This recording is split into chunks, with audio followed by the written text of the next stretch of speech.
vendo esse céu bonito? Coisa linda, né? O Salmo 8º fala um pouquinho sobre isso.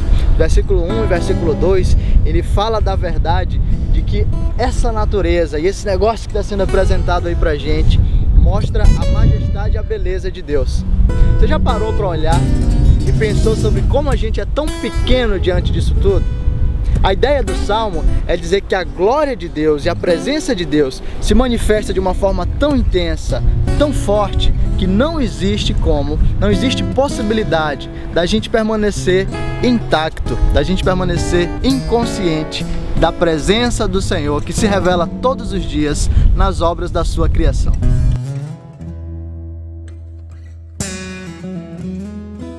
Por falar em obras da criação, você já parou para pensar sobre como é grande o trabalho de Deus?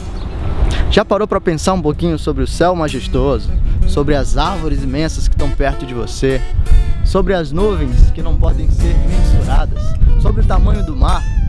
A criação de Deus é tão grande que quando a gente contrasta isso com o homem parece pequeno demais.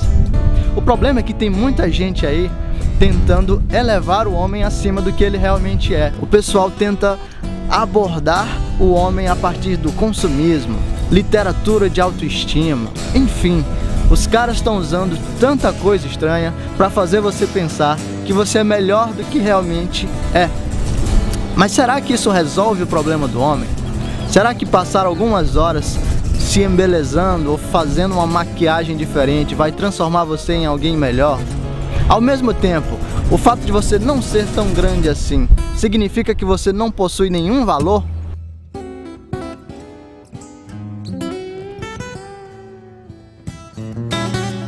Quando você pensa nisso tudo, você chega a duas realidades distintas, às vezes aparentemente contraditórias, mas que a gente acredita serem verdadeiras. Por um lado, o homem não é tão bom quanto ele pensa que é. Olhar para essa criação toda, perceber como o homem é pequeno, diz pra gente que o homem não é essa Coca-Cola toda. Por outro lado, se o homem não é tão bom quanto ele pensa que é, do mesmo jeito, ele é melhor do que ele imagina ser. O Salmo 8º desenvolve essa mesma ideia. Ele diz o seguinte: Deus colocou, ou Deus criou o homem à sua imagem e semelhança. E mais do que isso, Deus submeteu toda essa criação ao governo do homem. E aí você tem uma ideia super interessante. O Deus grandioso se aproximou do homem pequeno. E o Deus grandioso decidiu dar valor a esse homem pequeno. Você sabe, você tem dignidade, você tem valor, você tem importância, principalmente por aquilo que Deus decidiu atribuir a você. Deus decidiu criá-lo à sua imagem e semelhança. E Deus decidiu vocacioná-lo para uma obra tão grande na natureza. Mais do que isso, Deus não apenas cuida de você como um ser humano, da sua constituição. Deus trabalha a salvação da sua alma. O máximo da dignidade humana acontece quando o Deus eterno se entrega por meio do seu Filho para morrer na cruz e alcançar um homem perdido. O Deus grande, o Deus todo-poderoso, o Deus enorme, decidiu se aproximar da gente.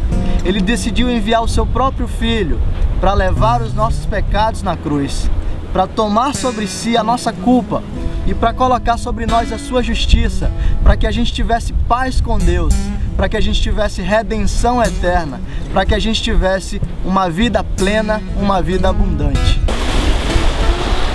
Aí você pergunta, tudo bem, já conheço essa história toda, né? Deus é grande, o homem é pequeno, Deus criou tudo, Deus enviou Jesus, mas o que isso tem a ver com a minha vida? Que diferença isso faz no meu dia a dia?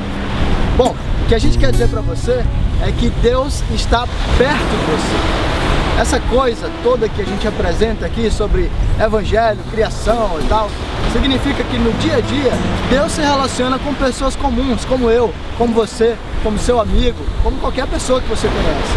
Deus está perto da gente. E Deus, Ele decidiu se tornar conhecido de um modo tão mais verdadeiro que Ele utilizou figuras do dia a dia. Sabe, pensa aí no marido que ama sua esposa. Do mesmo jeito, Jesus ama a sua igreja. Pensa no pai que cuida do seu filhinho pequeno que ainda está engatinhando. Do mesmo jeito, Deus cuida dos seus filhos, cuida daquelas pessoas que Ele ama de um jeito muito básico, muito verdadeiro, muito próximo. E o que a gente quer desafiar você é a conhecer esse Deus, utilizando os meios, as formas que Ele escolheu para se tornar conhecido. Sabe, pegar a Bíblia, Deus fala por meio da Bíblia. A Bíblia é real, a Bíblia é verdadeira e a Bíblia alimenta, sabe, o nosso espírito. A Bíblia alimenta quem você é, alimenta quem eu sou. Então, leia a Bíblia, conheça Deus por meio da Bíblia. Oração, sabe, você está no quarto sozinho, está no serviço, está em qualquer lugar, no metrô, está no ônibus. Deus está lá. Você pode falar com Deus e sabe, Deus ouve aqueles que o procuram de um jeito verdadeiro, de um jeito sincero. Quando você começa a crer, quando você começa a acreditar e confiar nessas verdades, isso faz toda a diferença para a sua vida. Jesus Cristo deixa de ser apenas um personagem histórico e se torna uma pessoa real na sua vida. O Deus grandioso deixa de ser apenas aquele que é distante e passa a ser aquele que te alimenta todos os dias, aquele que te sustenta todos os dias, aquele que cuida de você. E quando você começa a acreditar nesse negócio, você vai conhecer uma galera, vai conhecer um pessoal que tem essa mesma fé, sabe?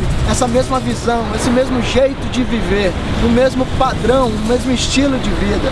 E esse pessoal, essa galera, juntos, numa mesma identidade, no mesmo propósito, vão ser conhecidos como igreja. É disso que a gente está falando. Pessoas autênticas, como você, como eu, cheia de falhas, cheia de dificuldades, às vezes vivendo coisas boas e coisas ruins, mas que no dia a dia tem um relacionamento autêntico com Deus. É isso que a gente quer que você tenha. Então creia em Jesus, receba essa vida, tenha vida plena.